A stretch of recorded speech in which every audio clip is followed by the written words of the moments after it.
Halo, Assalamualaikum warahmatullahi wabarakatuh. Selamat datang di channel Alfian Sensei. Jangan lupa klik tombol subscribe dan like apabila ini bermanfaat. Baik, pada pertemuan kali ini saya akan menjelaskan terkait tutorial bagaimana sih saat pelaksanaan statistik inferensial, yaitu statistik yang menguji sebuah hipotesa, di mana statistik ini untuk membuktikan sebuah hipotesa yang ditentukan oleh seorang peneliti. Nah, pada kali ini saya akan menjelaskan terkait statistik inferensial, di mana kita akan melakukan uji coba hipotesa, di mana kita memiliki lebih dari dua variabel data. Oke, kita langsung saja. Nah, statistik inferensial kita tadi sudah menjelaskan bahwa pada dasarnya merupakan statistik yang digunakan untuk menguji disebut sebagai hipotesa. Nah, secara garis besar, secara umum, hipotesa dibagi dua untuk menguji korelasi dan komparasi, dan ini yang sering terjadi. Disebut sebagai korelasi, ada beberapa kondisi. Yang pertama uji korelasi disebut asosiatif, yang kedua sebagai korelasi itu sendiri, yang ketiga sebagai uji regresi. Dan hari ini kita akan membahas terkait dua uji regresi. Yang pertama adalah regresi ordinal, yang kedua adalah regresi logistik. Ya. Untuk komparasi kita akan sampaikan pada pertemuan selanjutnya. Dan untuk uji regresi korelasi nanti kita akan gunakan yang lebih dari dua variabel. Nah, supaya lebih mudahnya, saya mengingatkan kembali pada prinsipnya untuk skala data itu dibagi menjadi kalau secara umumnya dibagi 4. Tetapi dalam aplikasi penggunaan software, yaitu salah satunya software di SPSS, itu dibagi menjadi 3 saja. Di SPSS itu ada yang pertama adalah nominal, yang kedua ordinal, yang ketiga adalah scale. Atau scale ini merupakan penggabungan antara interval dan rasio. Nah, semoga masih ingat apa itu nominal. Nominal adalah skala data biasanya dalam bentuk dikotomi atau dua kategori, atau yang skala data sifatnya tidak memiliki jenjang atau flat atau sama rata. Dan untuk skala data ordinal adalah skala data yang memiliki tingkatan atau jenjang. Jadi bertingkat dia ya, berranking. Nah, kemudian kalau skala data rasio dan interval adalah skala data. Kalau rasio itu adalah skala data yang memiliki nilai 0 mutlak, di mana angkanya paling rendah adalah 0 dan paling tinggi maksimal positif tidak terhingga. Nah, sedangkan interval adalah rentang nilai. Dalam rentang tertentu, semua angka bisa masuk, mulai dari minus, positif, 0, semuanya masuk. Itu masuk di rasio. Baik, dalam tampilan slide saya, di sana sudah terbagi 3 untuk penentuan skala uji regresi. Yang pertama, apabila skala datanya parametrik atau interval dan rasio, maka dia harus memiliki syarat minimal, yaitu harus melakukan uji normalitas dan homoskedasitas. Nah, itu apa? Kita akan menjelaskan pada sesi tersendiri. Nah, dan kemudian ada skala nominal atau dikotomi. Ini tidak membutuhkan sebuah uji normalitas atau homoskedasitas. Kita kalau dikotomi dengan dua kategori, maka kita bisa menggunakan uji regresi logistik. Nah, dan yang ketiga adalah regresi ordinal. Ini digunakan apabila skala dependen kita atau skala variabel yang dipengaruhi itu adalah skalanya ordinal atau bertingkat. Jadi, saya ulangi, apabila variabel dependennya atau yang dipengaruhinya skalanya rasio atau interval pakai regresi linier, kalau skala yang dipengaruhinya atau variabel yang terikat adalah dikotomi atau nominal, maka kita menggunakan regresi logistik. Tetapi kalau pada variabel dependennya adalah ordinal, maka kita pakai regresi ordinal. Baik, kita langsung aplikasikan pada contoh kasus berikut ini. Peneliti melakukan penelitian tentang pengaruh efikasi diri dan motivasi terhadap kinerja karyawan di perusahaan pelayanan jasa kesehatan. Nah, dari kasus ini kita dapat identifikasi variabel yang kita lihat. Yang pertama itu dulu. Variabel yang pertama adalah variabel terikatnya. Variabel terikatnya apa di situ? Yaitu kinerja. Nah, kinerja ini merupakan satuan pengukuran. Kita bisa menggunakan sebuah hasil observasi dengan rangkaian target tertentu. Nah, efikasi diri merupakan bagian dari yang ada di dalam diri seseorang. dan juga hampir mirip seperti motivasi. Oke.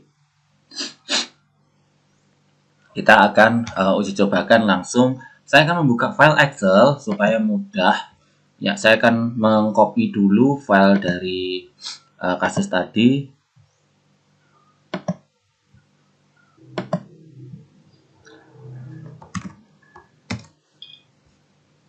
Saya akan masukkan judul ini pada Excel. Kita akan blok dulu sebagai percontohan judul.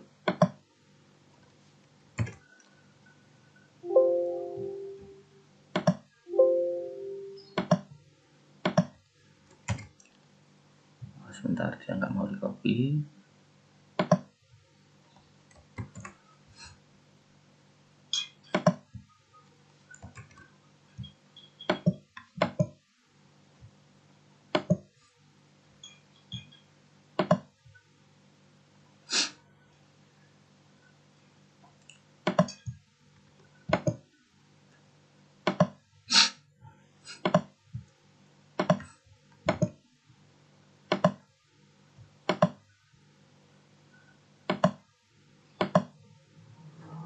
Ini adalah judulnya, saya akan buat tebal.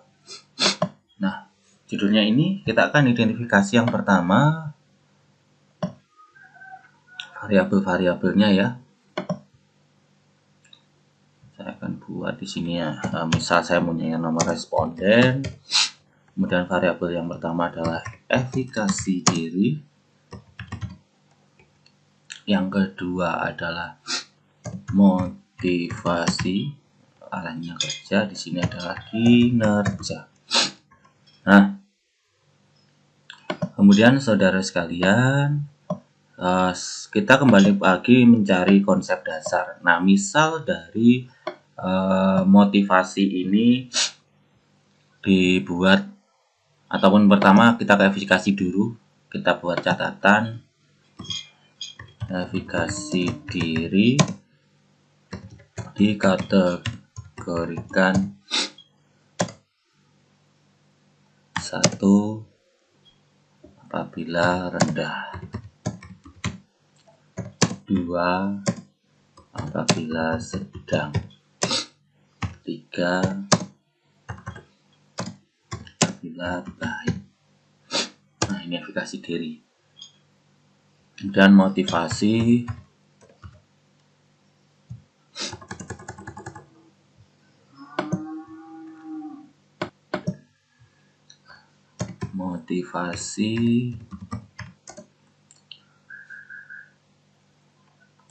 nol, maaf 1 aja, 1 sama dengan rendah, 2 baik. Kemudian kinerja saya kategorikan 1 apabila rendah, 2 apabila cukup, 3 apabila baik. Nah, ini adalah 3 kategori dari penilaian efikasi diri. Misal, saya memiliki sebanyak 20 responden. Nah, 20 responden yang saya berikan kuesioner, 3 kuesioner ini.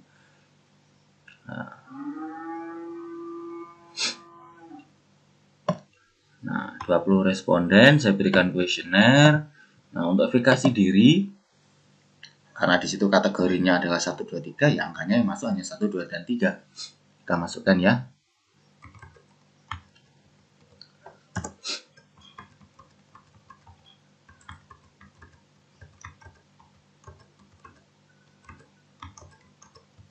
Bebas dimasukkan angka berapapun.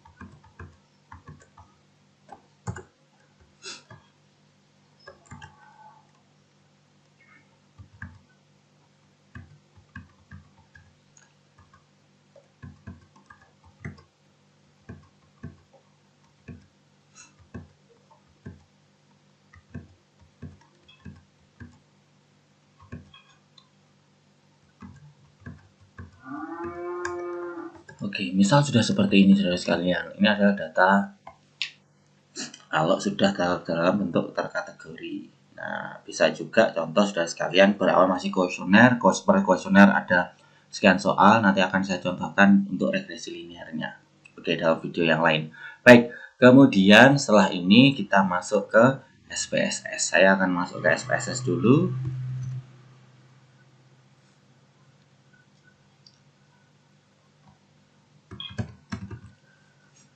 Ya, untuk software SPSS 16 ini adalah software SPSS yang bisa langsung diinstalasi tanpa penggunaan kode, tanpa harus menggunakan crack, semuanya dia langsung dapat terinstalasi secara langsung. Dan menu itemnya nggak jauh beda, fungsinya nggak jauh beda dengan SPSS versi yang di atasnya, misal sampai 22 atau 24. Soalnya masih sama. Oke, kita tunggu dulu karena masih proses loading untuk SPSS-nya. Ini dia.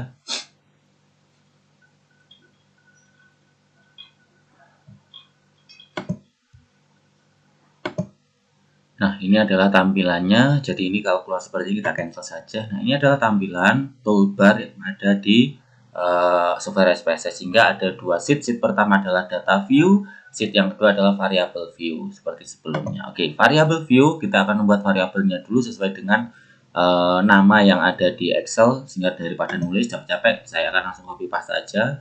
Jadi ini saya blok, saya Ctrl C, dan supaya bisa menurun, saya klik kanan. Paste spesial, saya pakai paste spesial lagi, saya pakai transpose supaya menurun. Nah, jadi menurun, Ctrl C, saya masukkan di SPSS. Nah, oh maaf, ada nggak mau di sini. Oh ya, pakai spasi, maaf. SPSS nggak mau menerima spasi. Oke, saya namakan aplikasi seperti itu aja. Nah, sudah. Untuk skala datanya kita masukkan sesuai dengan skala datanya. Efikasi ordinal, motivasi adalah nominal karena dua kategori, dan kinerja adalah ordinal. Oke, cukup seperti ini aja. Dan kemudian kita buat value atau penilaian atau kategorinya. Efikasi 1 rendah, 2 cukup, 3 baik. Oke. Nah, ini kadang bisa kadang enggak. Coba aja dulu. Kita copy, kita paste di sini. Oh, enggak mau. Nah, kita buat manual. 1 rendah, 2 baik. Oke. Kemudian untuk kinerja 1 rendah, 2 cukup, dan yang ketiga baik. Oke. Setelah kategori kita masukkan semuanya, sudah masuk, sehingga kita sudah saatnya untuk memasukkan data di data view.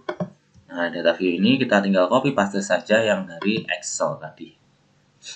Nah, kita blok.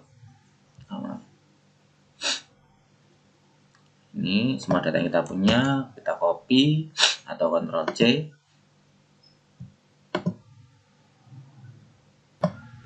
Nah, kita copy pastekan di sini, klik kanan, paste. Nah, data sudah ada. Nah, misal kita klik label, maka akan sesuai dengan kategori yang sudah kita tuliskan dalam bentuk huruf. Ini dia. Nah, ini adalah tampilannya apabila kita klik labelnya. Oke, data sudah masuk. Nah, tadi ingat, untuk menentukan karena variabel terikatnya atau kinerja merupakan variabel terikat, variabel yang dipengaruhi dua variabel bebas ini, efikasi dan motivasi. Jadi gambarannya adalah efikasi diri dan motivasi mempengaruhi kinerja. Nah, ini sehingga kinerja adalah variabel terikatnya. Karena dia variabel terikatnya adalah ordinal, maka sesuai dengan yang ada di slide sebelumnya tadi, apabila skala variabel dependennya ordinal, maka kita pakai regresi ordinal dan tanpa ada uji sebaran normalitas ataupun homoskestasitas. Nah, sehingga kita langsung saja untuk mengeceknya, menganalisanya dengan klik analyze, kemudian regression di ordinal. Nah, kemudian efikasi masuk di dependent, kinerja masuk di dependent, efikasi masuk faktor, motivasi masuk faktor. Nah, kita cek outputnya, saya rasa cukup. Oke, kita langsung oke saja.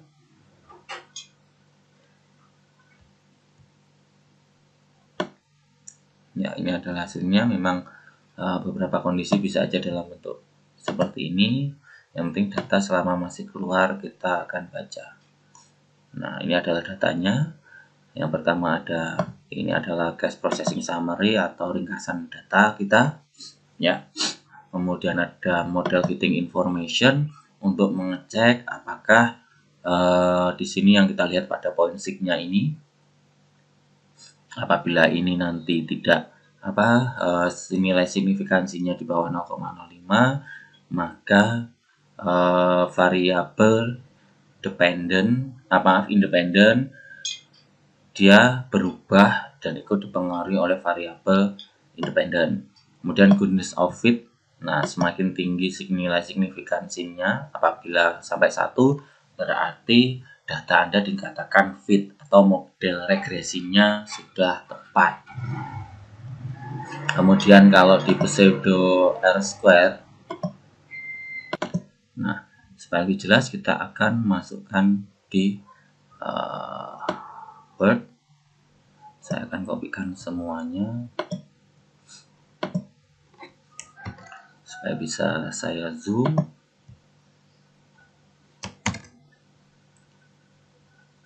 Oh, maaf, nggak masuk mas ya.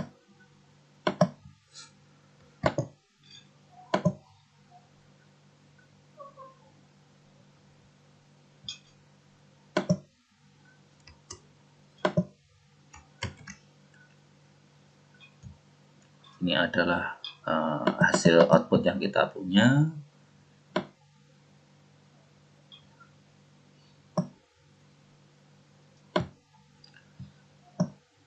Saya geser dulu.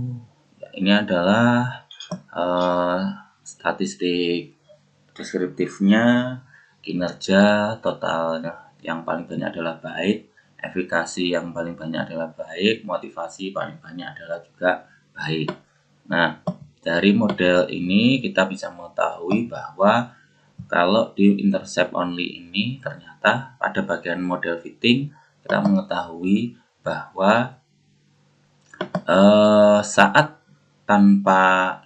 adanya variabel X atau variabel bebas, variabel Y tidak berubah, dan ternyata dilihat dari sini variabel X ikut mempengaruhi variabel Y.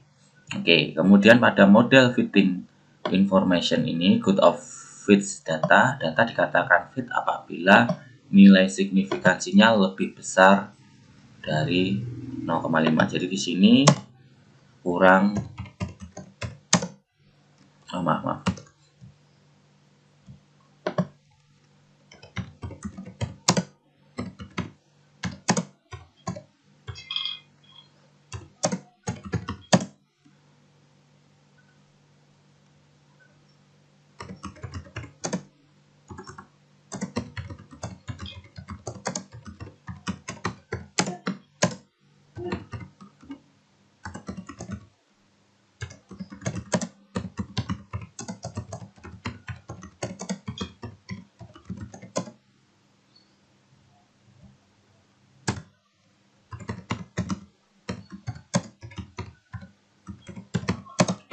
Ya, jadi apabila nilainya pada poin yang nilainya kuning, ya poin nilainya kuning itu apabila nilainya di bawah 0,05 atau kurang dari 0,05, maka dapat disampaikan variabel X bersama-sama dapat memberikan perubahan terhadap variabel Y.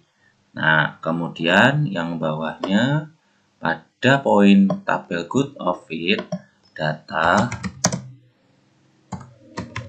dikatakan sesuai atau fit kalau datanya tepat, atau model regresinya sudah sesuai apabila lebih besar dari 0,05 ya.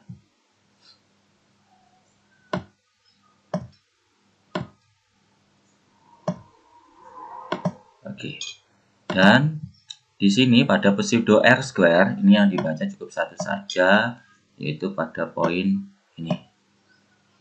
Nah, dalam kondisi ini artinya saya akan tuliskan di bawahnya saja. Nah, apabila di sana didapatkan nilai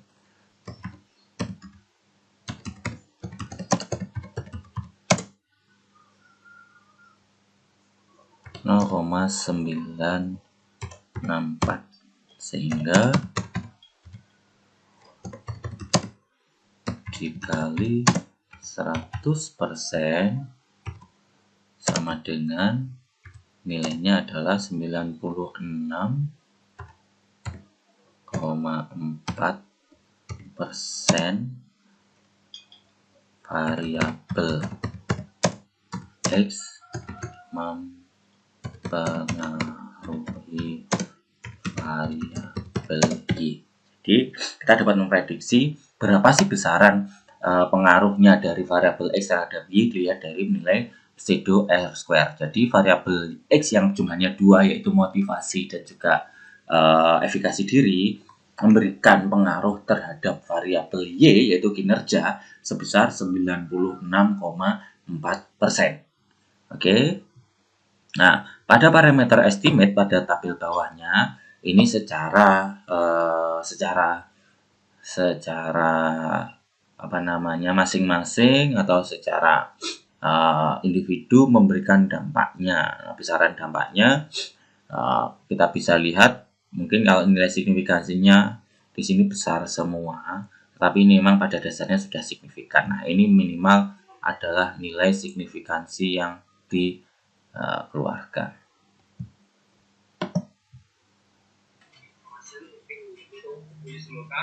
Kemudian negatif plus update untuk uji pada model, ada pseudo R square untuk mengetahui koefisien determinasi, kemudian di sini ada parameter estimate untuk uji parsial, yang terakhir adalah test of parallel untuk mengetahui software.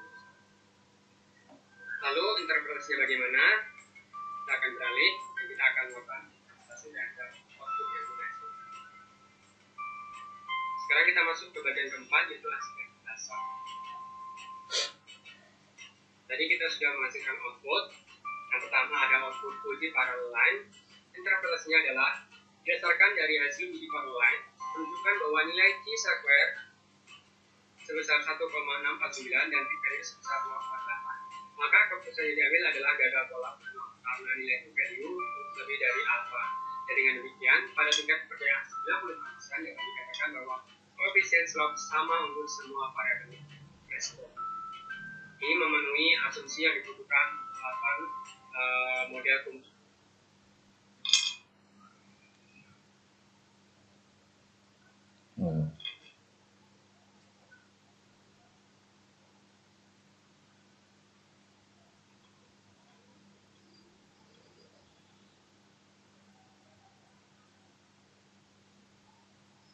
Budget proportional odds.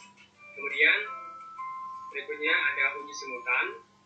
Interpretasinya adalah berdasarkan hasil penghitungan uji simultan menunjukkan bahwa nilai C-square sebesar 11,705 dan p-value sebesar 0,02. Maka keputusan yang diambil adalah tolak nol karena nilai p-value bukan dari alpha. Dan dengan demikian, pada tingkat kepercayaan 95% dapat dikatakan bahwa model dengan variabilitas lebih baik daripada model tanpa variabilitas. Selanjutnya, ada uji kecocokan model atau goodness of test. Dengan interpretasi, berdasarkan hasil uji kecocokan model menunjukkan bahwa nilai C-square uji persen sebesar 7,77 dan nilai p-value sebesar 0,998. Nilai C-square uji deviance sebesar 8,387 dan p-value sebesar 0,999. maka keputusan yang diambil adalah gagal tolak karena nilai value-nya lebih dari alpha. Dan dengan demikian pada tingkat kepercayaan 90% dapat mengatakan bahwa model regresi yang digunakan adalah cocok. Selanjutnya adalah koefisien determinasi model. Hasil penghitungan koefisien determinasi menunjukkan pendekatan nilai R-square dengan menggunakan berbagai metode. Metodenya ada Cox-Exner, Nagle-Carter, dan Maxwell. Metode Nagle-Carter memberikan nilai terbesar di antara metode lainnya, yaitu sebesar 0,009. Dan dengan demikian dapat diartikan bahwa variabel independen mampu menjelaskan variabel dependen sebesar 0,9%. Selanjutnya adalah uji parsial. Bisa kita lihat pada uji parsial ini di bagian location-nya untuk variabel menjual lahan dan kesulitan cara pencarian tidak signifikan karena nilai signifikannya atau nilainya lebih besar dari. Selanjutnya adalah pembentukan model. Pada program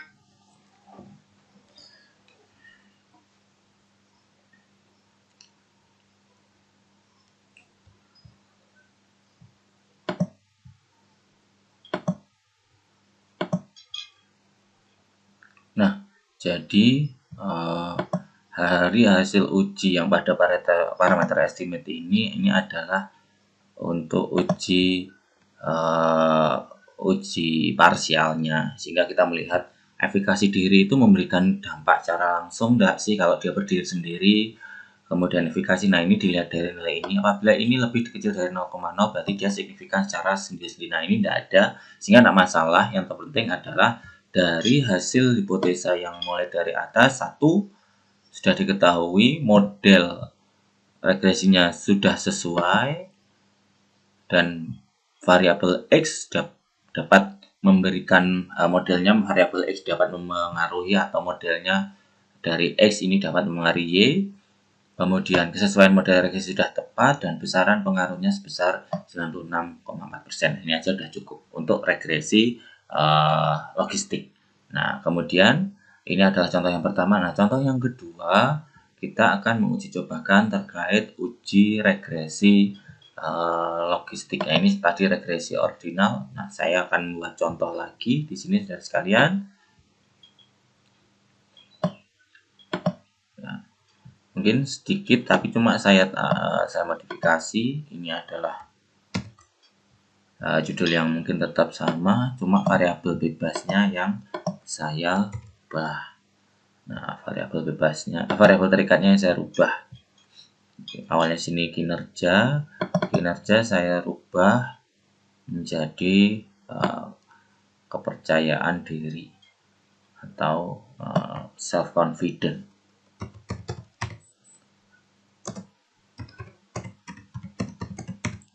Nah, misal seperti ini. Nah, kemudian di sini saya akan masukkan yang pertama efikasi diri sama seperti tadi, seperti yang di atas kategorinya. Efikasi diri dan motivasi sama seperti di atas kategorinya.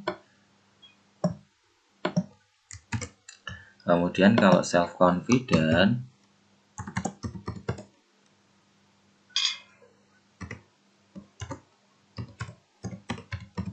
saya kategorikan 1 tidak percaya diri, 2 percaya diri. Nah, karena variabel terikat atau variabel dipengaruhi adalah self confident dan dia memiliki data yang dikotomi atau dua kategori, sehingga ujinya nanti di sini kita pakai uji yang namanya regresi logistik. Nah, ini adalah uji yang kita gunakan dan saya akan memasukkan data seperti di atas tadi. Saya akan buat contoh nomor responden. Kemudian di sini adalah efikasi diri. Selanjutnya ada motivasi dan self confident. Ya, saya pakai underscore tujuannya supaya nanti bisa digunakan langsung tanpa menulis. Oke, verifikasi diri. Kita akan masukkan.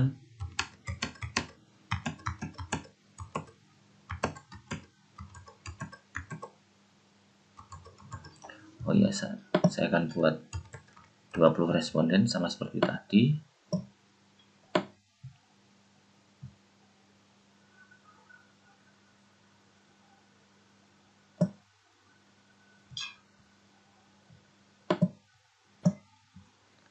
Ya.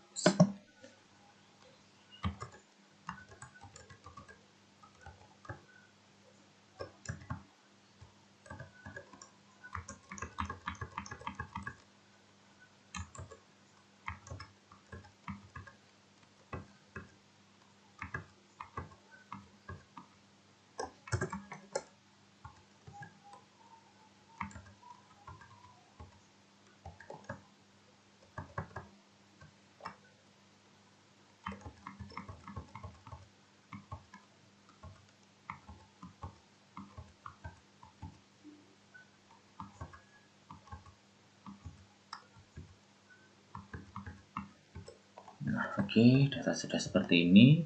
Kita tinggal masukkan data ke SPSS lagi. Kita kopikan dulu variabelnya. Kita buat variabel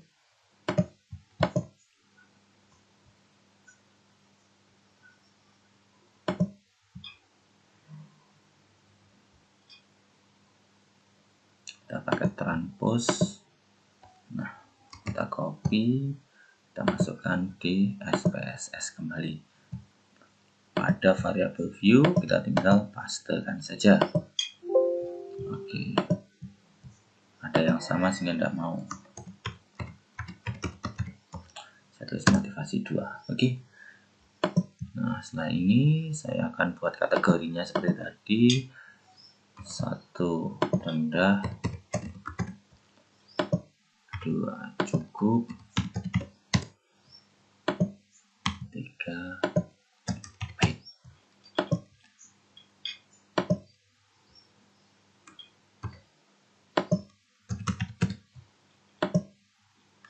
Oh maaf, ini ada yang keliru.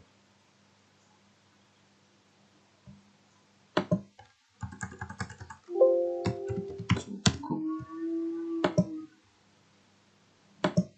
Kemudian motivasi 1 rendah, 2 cukup, maaf, 2 baik. Oke, dan untuk yang ketiga ini adalah self confident, hanya ada 2 kategori, 2 percaya diri,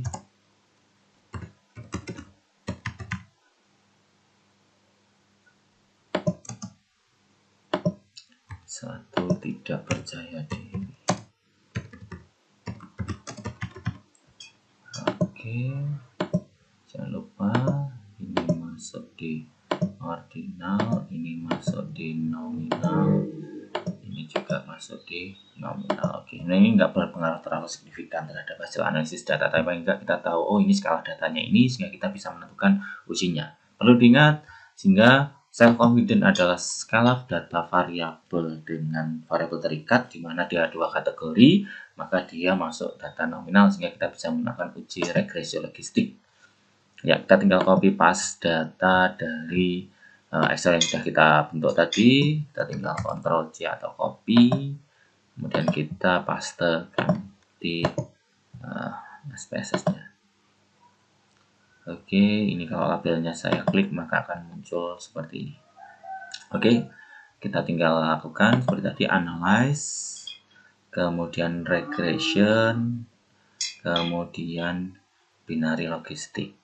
Nah, kalau multinomial logistik ini adalah uji statistik dengan variabel data, yaitu contoh variabel data skala data nominal tapi lebih dari 2 kategori atau kategori lebih dari 2 pengklasifikasian. Misal, kalau yang logistik ini digunakan saat kita hanya 2 pilihan, yaitu baik, buruk, kurang baik, hanya 2 kategori saja. Sedangkan kalau multinomial logistik banyak kategori, misal ya kan, usia dengan yang paling banyak beberapa poin, kondisi pilihan, contoh dengan dikaitkan dengan agama, di mana agama banyak pilihan, itu bisa pakai multinomial logistik. Nah, kita contohnya hari ini hanya ada 2 kategori, kita pakai binary logistik. Oke.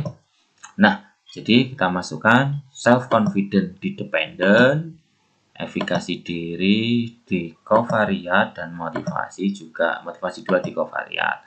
Nah, di sini kita klik, kita coba lihat. Oke, tidak perlu. Kemudian save-nya. Oke, kita tidak perlu optionnya. Nah, ini diklik. Hosmer and Slemso-nya diklik.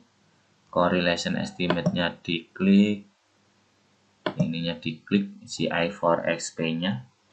Nah, diklik semua juga tidak apa-apa. Boleh. Tapi minimal 3 itu dimasukkan. Karena Hosmer and Slemso Good of Fit adalah mengecek kesesuaian model regresi, sekalian. Oke, kita klik semua, kita continue, kemudian oke. Wait for the moment, proses oke. Nah, ini adalah hasil dari output hasil uji statistik regresi logistik. Ya, kita sampingkan warningnya. Nah, case summary, sehingga di sini tidak ada yang missingnya 0. Ya, dependent variable encodingnya tidak percaya diri 0 dan percaya dirinya 1. Nah, kemudian literatur historinya itu adalah story-nya, hingga ini. Jadi gini, untuk yang literatur history ini kita hanya bisa melihat likelihood-nya, nilai likelihood-nya semuanya di atas, semakin besar semakin bagus, nilainya cuma gitu aja sih. Kemudian untuk classification table ini untuk melihat data jumlahnya aja sih, jumlah dari variabel terikatnya. Tidak percaya diri 5, yang percaya diri 15. Ya, overall persentasenya 75%. Nah, pada variabel equation di sini kita melihat besaran, kita yang baca ada nilai sig detailnya. Sebentar, saya akan kopikan saja di menuju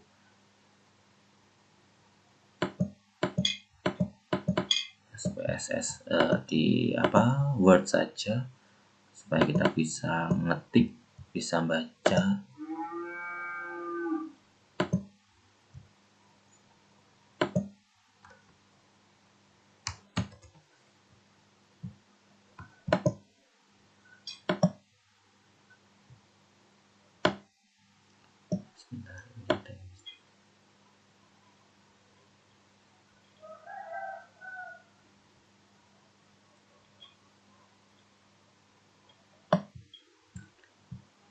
Saya akan copy pastekan di Word pada halaman baru.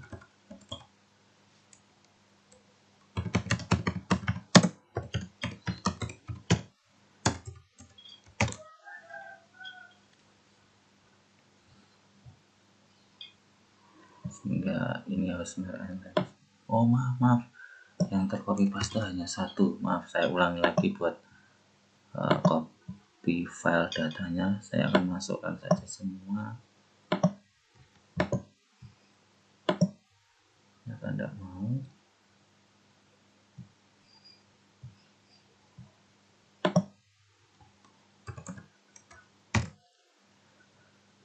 Nah, yang kita baca pertama pada variable in question. Nah, di sini ini yang kita baca.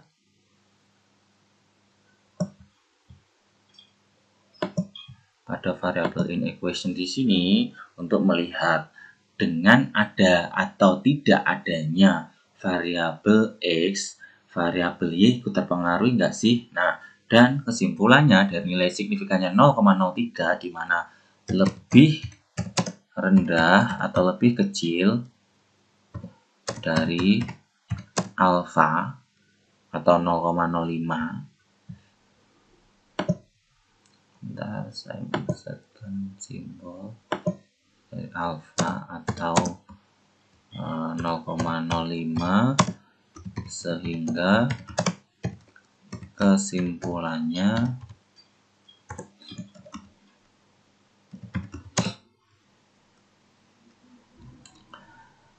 model lebih baik saat ada variabel X dibanding tanpa ada variabel X. Nah, artinya seperti ini. Nah, dengan adanya variabel X, ternyata variabel Y lebih ikut dipengaruhi hasilnya. Jadi intinya variabel X ikut mempengaruhi variabel Y-nya, di mana variabel X-nya ada dua, motivasi dan efikasi tadi. Sehingga artinya kepercayaan diri karyawan ikut dipengaruhi oleh dua variabel X. Oke, kemudian pada variabel is not equation ini adalah uji, disebut sebagai ini adalah pembacaan hasil uji parsial. Nah, uji parsial adalah uji variabel secara masing-masing, sehingga di sini adalah uji parsial regresi diperoleh sama lebih kecil dari alfa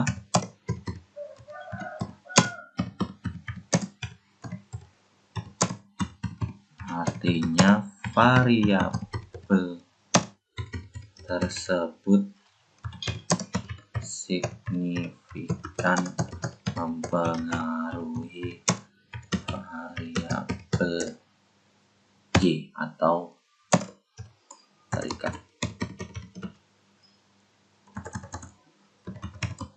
Nah, jadi begini sekalian.